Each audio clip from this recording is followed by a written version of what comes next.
بہت سے لوگ اسلام کے منکر ہیں، کون سے خدا کو مانتے ہیں؟ کوئی پتھروں کے سامنے جھک رہا ہے۔ یہاں کا جو اصل مذہب ہے وہ تو کروڑوں خداؤں کا ہے نا، جو جاپانیوں کا اصل، اس کا جو پروناؤنسیشن اتنی مشکل ہے یہاں کی۔ وہ ابھی ہم اوچا کیچا کچا کون سا شہر تھا جہاں ہم گئے تھے، وہ یار یاد نہیں ہو رہا مجھے، کیا نام تھا اس کا جہاں نہیں آچا کچا کر کے کچھ ٹومیٹو کیچپ کا آ رہا تھا اس میں، نہیں یار وہ بھائی یہاں جو جاپانی تھے نا وہ آچا کچا کر کے، بڑا مزے کا نام تھا اس کا۔ تو کتنے سارے خدا ہیں ان کے مذہب کا، میں نام بھول گیا، جو پرانا قدیم بدھسٹ تو بعد میں آئے نا، تو وہ اس سے پہلے کا جو مذہب تھا اس میں ہزاروں خدا ہیں، ادھر کا خدا الگ ہے، ادھر کا خدا الگ ہے، ادھر کا خدا الگ ہے، ادھر کا خدا الگ ہے۔ ہندوؤں کے الگ ٹائپ کے خدا ہیں، اتنے سارے بھگوان ان کے، کنفیوژن ہے، اس سے تھوڑی سکون ملے گا۔ قرآن نے کیا کہا ہے؟ ضرب اللہ مثلا رجلا فیہ شرکاء متشاکسون ورجلا سلما لرجل، بتاؤ ایک شخص ہے جس کا ایک معبود ہے، اسے اس معبود کو خوش کرنا کیا ہے؟ آسان ہے، اور ایک ہے جس کے ہزاروں مولا ہیں، ہزاروں آقا ہیں، تو کون سکون میں ہوگا بھائی؟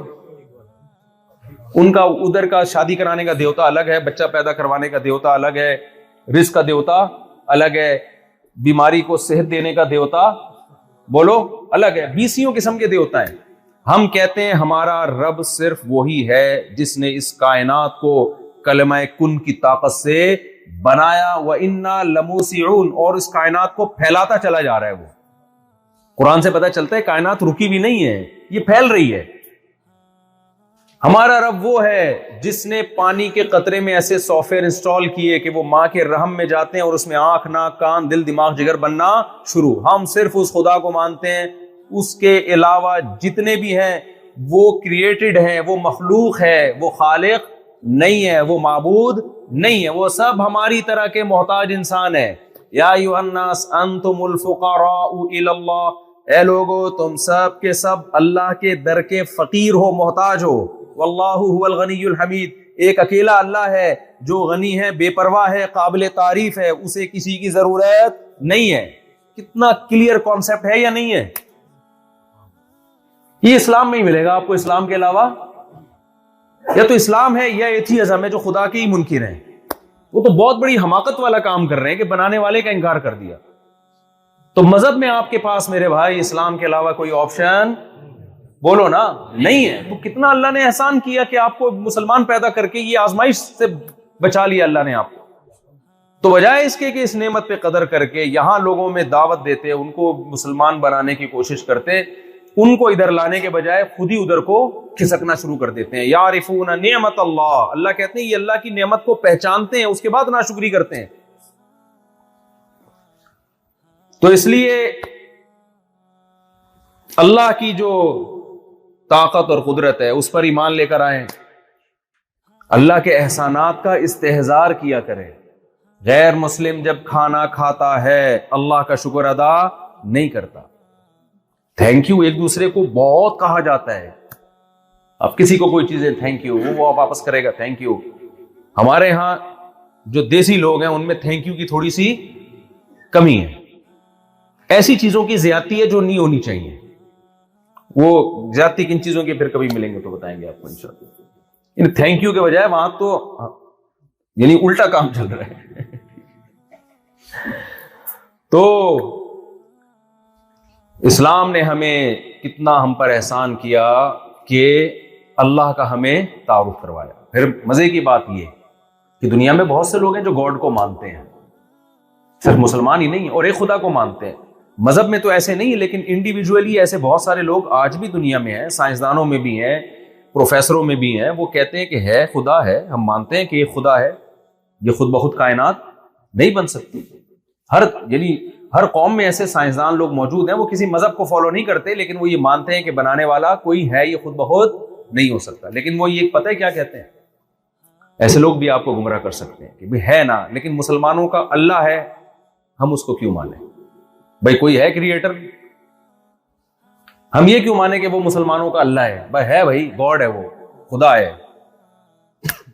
تو جب بھی کوئی ایسا وسوسہ دماغ میں آئے کرے نا، شیطان یہ وسوسے ڈالتا ہے، انسان بھی ڈال سکتے ہیں، تو یہ جواب دیا کرے شیطان کو اور انسان کو، ان سے کہا کریں بھائی ایک گاڈ وہ ہے جو گونگا بہرا ہے، سمجھ لیں.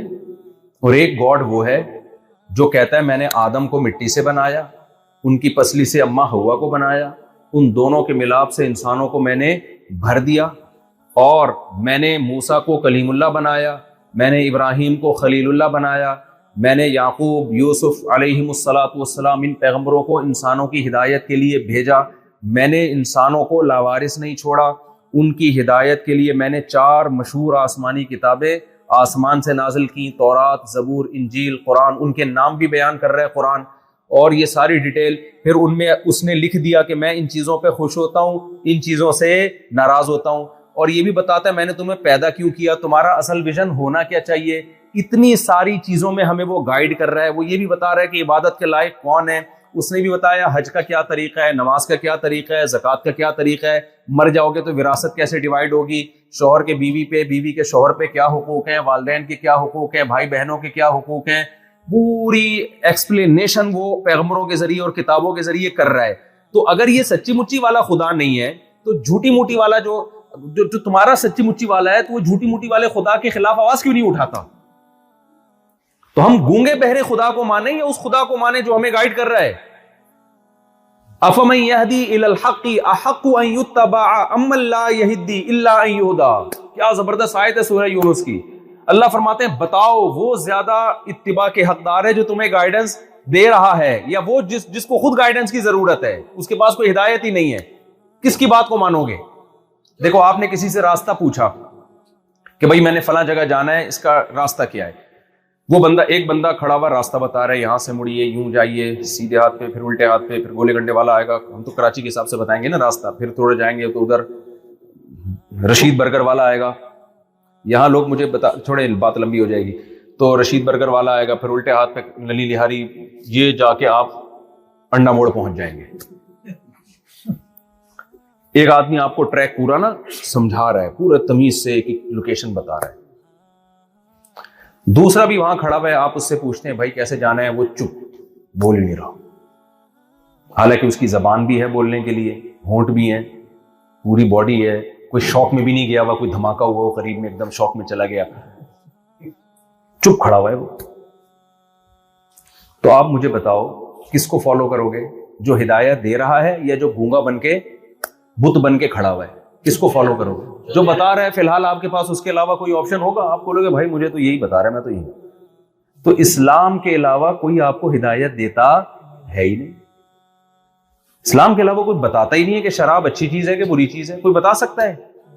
اسمبلی میں جو لوگ جائیں گے اگر وہ سارے شرابی ہوں گے تو شراب اچھی لیگل ہو جائے گی, اگر وہ شراب کو برا سمجھتے ہوں گے تو شراب کیا ہو جائے گی؟ اللیگل. ایک زمانے تک ہومو سیکسولیٹی بہت بری چیز تھی جب یہ کامن نہیں تھی. 1990 تک امریکہ میں ہومو سیکسولیٹی ایک دماغی بیماری سمجھی جاتی تھی, پرلے درجے کا پاگل آدمی سمجھا جاتا تھا. لیکن جب یہ چیز پھیل گئی, اسمبلیوں میں بھی ایسے لوگ پہنچ گئے, تو اب یہ کیا ہو گئی؟ یہ صرف لیگل نہیں ہوئی بلکہ ہیومن رائٹس میں شامل ہو گئی. تو یہ ہمیں بتائیں گے بھائی یہ تو خود ہدایت کے قابل ہیں. فمن یہدی الی الحق احق ان یتبع من لا یہدی الا ان یہدی. قرآن کہہ رہے جو خود ہدایت کے لائق ہو وہ تمہیں گائیڈ کرے گا. انسان ہدایت کے لائق ہے, ہدایت یافتہ ماں کے پیٹ سے پیدا نہیں ہوتا, تو انسان انسانوں کو گائیڈ نہیں کر سکتا. انسان کو گائیڈ وہ کرے گا جس نے انسان کو پیدا کیا, اور وہ گائیڈنس اسلام کے علاوہ کسی اور کے پاس نہیں ہے. میں سمجھا پا رہا ہوں اپنی بات؟ تو اب بھائی اسلام کو یا تو دل و جان سے لو یا ایک طرف ہو جاؤ, پورے کچھ اور بن جاؤ. یہ بیچ میں لٹکنا کیا ہے, یہ خطرناک ہے. ہمارا اسلام جو ہے نا ہمارے مطلب کا اسلام ہے کہ کڑوا کڑوا تھو تھو, میٹھا میٹھا ہپ ہپ. موت کے بعد ہم سب چاہتے ہیں مسلمانوں کے قبرستان میں دفن ہو, ہمیں اوون میں ڈال کے راکھ نہ بنایا جائے. چاہتے ہیں نہیں چاہتے؟ بھائی اگر آپ نے لبرل بننا ہے, سیکولر بننا ہے, تو موت کے بعد کوئلہ بنا دو, تکے بنا کے کھلا دو کسی کو, یہ قبر میں ڈالو, تو اس سے کیا فرق پڑتا ہے؟ کیا خیال ہے بھائی, اس سے کیا فرق پڑتا ہے؟ جب مر ہی گئے, جب آٹومیٹیکلی خود بخود پیدا ہوئے تھے تو مر گئے, تو کیڑوں نے جب کھانا ہے تو بہتر نہیں تکے بنا کے انسانوں کو کھلا دو یار. کیا خیال ہے؟ ارشاد بھائی غلط تو نہیں کہہ رہا؟ پھر اس میں کیا اتنا وہ کہ بھائی, ایک دفعہ کسی نے ہم سے سوال پوچھا کہ جو ہے وہ چائنا میں نا جو ماں کی جو دودھ ہوتا ہے نا اس کو ڈبوں میں پیک کر کے وہ خشک کر کے باقاعدہ بچوں کی فیڈ کے طور پر کمپنیاں اس کو بیچتی ہیں، ڈبوں میں بک رہا ہوتا ہے. تو ہم سے سوال پوچھا کہ یہ جائز ہے ناجائز؟ ہم نے کہا یہ حرام ہے، ناجائز ہے. ایک صاحب نے کہا لو، ایک تو یہ مولوی لوگ بس ہر چیز میں ٹانگ اڑاتے ہیں، حلال حرام حرام، یہ ترقی کر ہی نہیں سکتے. اس میں کیا جا رہا ہے اگر وہ خشک ڈبوں میں ماں کا دودھ بک رہا ہے؟ تو یہ مولوی لوگ ہر جگہ کیا کرتے ہیں؟ فتوے جھاڑنا شروع کر. بھائی ہم سے تو پوچھا ہے تو بتائیں گے نا. تو میں نے کہا کہ یہ ڈبوں کا ترقی سے کوئی تعلق ہے؟ بولو. اس سے کہ یہ جو جاپان میں جو سائنسدان پیدا ہوئے ہیں یہ اس لیے ہوئے کہ ماں کا دودھ ڈبوں میں بکتا تھا. اس کا ترقی سے کیا تعلق ہے بھائی؟ اخلاقیات سے اس کا تعلق ہے. فقہاء نے لکھا ہے کہ انسانی جسم کے سے جو چیز بھی مکرم اور محترم چیز ہوتی ہے وہ بازاروں میں بکنے کے لائق نہیں ہے، انسانیت کی توہین نہیں ہے. وَلَقَدْ كَرَّمْنَا بَنِي آدم، ہم نے بنی آدم کو بہت زیادہ عزت دی ہے. پوری کائنات اللہ نے انسان کے لیے بنائی ہے. یہ اسپیئر پارٹس اس کے بکیں گے نہیں.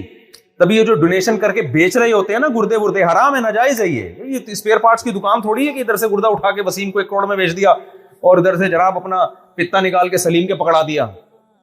تھوڑے دنوں میں کیا ہوگا؟ وہ اسپیئر پارٹس کی دکان ہوگی.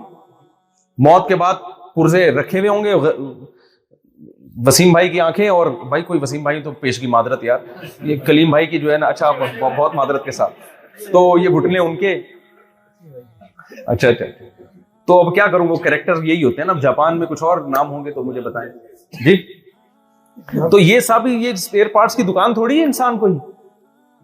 کیونکہ اگر آپ نے اس کو بالکل ہی صرف انسانیت ہی کی خدمت ہی دیکھنی ہے کہ یہاں سے اٹھا کے اس کو بیچ دو، تو بھائی پھر دفنانے کی ٹینشن کی کیا ضرورت ہے؟ پھر تو کسی کے کام آ جائے تو اچھا نہیں ہے. تو مر جائے تو بھائی اس کو گوشت کھلا دو. اب تو مر گیا ویسے بھی، کیا کرنا ہے؟ تازہ تازہ ہے، ابھی تازہ تازہ مرا ہے، ڈبوں میں پیک کر کے. کل آج ماں کا دودھ ڈبوں میں پیک کر کے بک رہا ہے، کل گوشت بھی بک سکتا ہے. اور دوسری بات یہ کہ اسلام میں جس ماں کا دودھ آپ نے پیا ہو اس کا بہت بڑا حق ہے. جس ماں نے، عورت نے، دیکھو غیر مسلموں کے ہاں ریلیشن نام کی کوئی چیز نہیں ہے. اسلام تو ریلیشن ہی کی بیس پہ قائم ہے. اللہ سے ریلیشن، آپس میں ریلیشن. تبھی تو قرآن جہاں اپنا حق بیان کرتا ہے وہیں فوراً ماں باپ کا تذکرہ کر دیتا ہے، کیونکہ اللہ کے بعد سب سے زیادہ احسانات کس کے ہیں؟ والدین کے. تو ریلیشن ہی کی بیس پہ تو اس مذہب وجود میں آیا ہے. اس مذہب کی بیس ہی ریلیشن پر ہے کہ اپنا ریلیشن اپنے بنانے والے سے بھی صحیح کرو اور جنہوں نے تمہیں پیدا کیا ان سے بھی صحیح کرو. اسلام میں بتاؤ نا مجھے کہ اللہ کے بعد سب سے بڑا حق کس کا ہے؟ والدین کا ہے یا نہیں ہے؟ وَوَصَّيْنَا الْإِنسَانَ بِوَالِدَيْهِ، ہم نے وصیت کر دی ہے. لَا تَقُلْ لَهُمَا أُفٍّ، اولڈ ہاؤس میں جمع کرانا تو بہت دور کی بات. بڑھاپے میں ان کو گھر میں رکھ کے ان کے سامنے چیخو پکار پہ اف کہنے کی بھی اجازت نہیں ہے. برداشت کرنا ہے بس. بہت بڑا حق ہے. اس سے زیادہ حق یعنی قرآن نے اتنے اہتمام سے بیان کیا، نبی نے بھی اور قرآن نے بھی.